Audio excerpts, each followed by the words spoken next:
ওসমান হাদী হত্যার প্রধান আসামি ভারত থেকে গ্রেপ্তার। ওসমান হাদী হত্যাকাণ্ড ঘিরে দীর্ঘদিনের রহস্যের গুরুত্বপূর্ণ অগ্রগতি এসেছে। প্রধান অভিযুক্তকে অবশেষে ভারতে গ্রেপ্তার করা হয়েছে। তদন্ত সূত্র বলছে, ঘটনার পর থেকেই অভিযুক্ত দেশ ছেড়ে ভারতে আত্মগোপনে ছিল এবং সেখান থেকেই তাকে আটক করা হয়। আইন শৃঙ্খলা বাহিনীর সমন্বিত প্রচেষ্টায় সীমান্তবর্তী এলাকায় নজরদারি বাড়ানো হয়, যার ফলেই অভিযুক্তের অবস্থান নিশ্চিত করা সম্ভব হয়। গ্রেপ্তারের পর সংশ্লিষ্ট কর্তৃপক্ষ বলছে, এখন আইনি প্রক্রিয়ার মাধ্যমে তাকে দেশে ফিরিয়ে আনার বিষয়টি গুরুত্বের সাথে দেখা হচ্ছে। এই ঘটনায় স্থানীয় জনগণের মধ্যে দীর্ঘদিনের উদ্বেগ ছিল।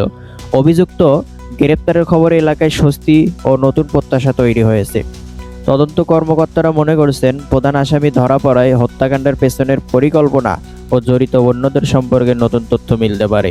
আইনি প্রক্রিয়া সম্পন্ন হলে পুরো ঘটনার নেপথ্যের সত্য উদ্ঘাটন ও ন্যায় বিচার নিশ্চিত করার পথে আরও অগ্রগতি হবে বলে আশা করা হচ্ছে।